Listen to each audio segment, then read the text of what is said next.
सिमन्या दगड़ियों उत्तराखंड विमर्श में आप सभी स्वागत छ। मी छौ मुजीब नेथानी और आप देखना लगे छन उत्तराखंड न्यूज़ 24.com। तो आज जो विषय है वो विषय है कि कोटद्वार में बरसात के महीने में खनन की अनुमति दी गई है। तो देखिए ये बड़ा विचित्र मामला है कि जून जुलाई अगस्त के महीने में जबकि हर नदियों में हर प्रकार के काम को रोक दिया जाता है, भाजपा सरकार के जो ये नए मुख्यमंत्री आए हैं इनके जो कार्यक्रम के तहत जो है ये खनन की अनुमति दी गई है और अधिकारी छिपते फिर रहे हैं और बात बोलने को तैयार नहीं है कि आखिर ये नियम विरुद्ध अनुमति कैसे दी गई है। जून जुलाई में जब बरसात होती है तो पर्यावरण के हिसाब से जो है नदियों में खनन की कोई अनुमति नहीं दी जाती। और साथ ही ये भी सवाल उठता है कि जब पिछले साल सिंचाई विभाग ने जो है उनके अधीक्षण अभियंता मैठानी जी ने हमें वो पत्र सारे दिए थे जिसमें इन्होंने साफ लिखा था कि इन्होंने नदी के जो 25% भाग जिनको छोड़ना था वो भी खोद दिए हैं, नदी खोद दी है अल्टीमेटली और 6-6 मीटर तक के गड्ढे कर दिए हैं। और इन गड्ढों में पिछले साल 2 बच्चों की मौत हुई थी और इस साल 1 बच्चे की मौत जो है खो नदी में बच्चे के डूबने से मौत हुई है गड्ढों में, उस खनन के गड्ढों में। भले ही इस बात को सरकार मानने से इनकार करे पर यह हकीकत है कि खनन के गड्ढों में डूबने से मौत हुई है। और इसको किस तरीके से सरकार ने कवर अप करने की कोशिश की कि ये बताया गया कि उस दिन अचानक से जो है बाढ़ आ गई, ना तो कहीं बारिश हुई ना कहीं पूर्व का पानी आया और फ्लैश फ्लड के नाम पे जो है इन्होंने जो है ये उनकी मौतों को ढकने की सरकार ने पूरी कोशिश की है। तो कल मैं कुछ अधिकारियों से मिला, कुछ अधिकारियों ने मुझे सबूत भी दिखाया कि उनकी तरफ से पूरी कोशिश की जा रही है। इसके बावजूद उन्होंने कहा कि यहाँ के जो बड़े साफ इशारा था कि सरकार के जो नेता हैं जो सरकार में बैठे हुए हैं उनका बहुत ज़्यादा दबाव है और उनके प्रेशर में उन्हें काम करना पड़ रहा है और ये वाकई गलत काम हो रहा है। उन्होंने कहा कि ये बड़े आश्चर्य की बात है कि कोटद्वार की जो जनता और नेता जो कहते हैं कि हम बहुत विद्वान हैं और हम बहुत बोलने वाले हैं और हम बहुत नियम कानून वाले हैं, इन विषयों पर बोलती नहीं है। और जो है ये आने वाले समय में उन्होंने कहा कि हम तो कोटद्वार छोड़ के चले जाएंगे, हमारे ट्रांसफ़र होने हैं ही और जो है कोटद्वार को ये अभूतपूर्व लॉस इसमें भविष्य में होगा क्योंकि नदियाँ इतनी गहरी खुद चुकी हैं कि ये अब जो उनके किनारे बसे हुए भवन हैं उनको खाना शुरू करेगा ये पानी। ये पानी जब उन गड्ढों में रुकेगा तो ये उनकी दीवारें और नींव हिला देगा। और इसी बात की पुष्टि जो है मैठानी जी ने भी की थी और सिंचाई विभाग ने खुद लिखा था कि हमारी दीवारें क्षतिग्रस्त हो रही हैं क्योंकि इन्होंने जो है उनकी जो नींव है उससे भी नीचे जाके खोद दिया है। तो इस बात से पहले जो है मैं ये बता दूं कि जब 2020 में हम पर हमला हुआ था उसके बाद एसडीएम कोटद्वार द्वारा ये कहा गया था कि हम सीसीटीवी लगाएंगे और जो है वहाँ पर धर्म कांटा लगेगा जिससे कि इसकी चोरी को रोका जा सके। जबकि यहाँ रवन्ने भी अवैध बनाए जा रहे थे, उसके बावजूद कुछ नहीं हुआ। उसके बाद भी लगातार प्रेशर में हम आपको दिखाते हैं कि उप जिलाधिकारी कोटद्वार द्वारा क्या कहा गया। देखिए, एंटी माइनिंग टीम गठित की है जिसमें तहसीलदार कोटद्वार है। इसके अलावा कोतवाली यानी कि पुलिस से नामित एक एसआई लेवल के ऑफिसर रहेंगे।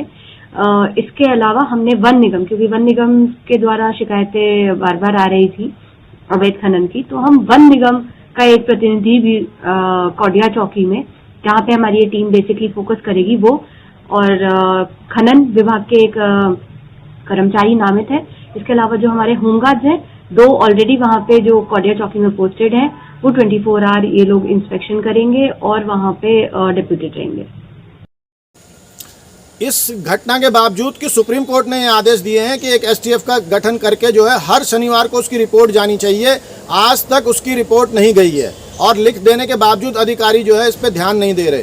डंपरों में भी ओवर बॉडी बना के माल ज़्यादा ले जाया जा रहा है, जिसको कि आरटीओ कार्यालय द्वारा ये कहा जा रहा है कि इनकी जो ऊंचाई है उसकी मान्य ऊंचाई जो है 4.25 मीटर तक है, परंतु आरटीओ कार्यालय द्वारा ये छिपाया जा रहा है कि हर गाड़ी का जब फिटनेस सर्टिफिकेट होता है तो उसकी ऊंचाई उसमें आनी चाहिए कि इस गाड़ी की जो ऊंचाई है वो 4 मीटर की ऊंचाई आपने पास की है या 3.25 मीटर की ही ऊंचाई इस गाड़ी की पास की है या 5 मीटर की ऊंचाई आपने पास कर दी है। तो जो उसका फिटनेस सर्टिफिकेट है उसमें ये चीज़ इंगित होनी चाहिए कि वो गाड़ी वास्तव में कितनी ऊंचाई की स्वीकृत की गई है।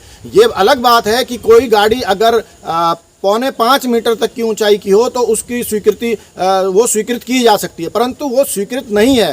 तब वो किस हिसाब से चल रही है। तो इस मामले में जो है प्रशासन एक दूसरे पे आरोप मढ़ रहा है और हमें ARTO कार्यालय द्वारा ये कहा गया है कि उनके पास अधिकारी कम है, परंतु पुलिस के पास पूरे अधिकारी हैं। कौड़िया जो हमारा वो है चेक पोस्ट है, वहाँ से हर डंपर निकल रहा है और पुलिस उसे बड़े आसानी से चेक कर सकती है, मगर पुलिस कुछ नहीं कर रही है। और देखिए, आपने पहले भी देखा कि SDM ने कहा कि 24 घंटे हमारी STF तैनात रहेगी और 24 घंटे वो नदारद है।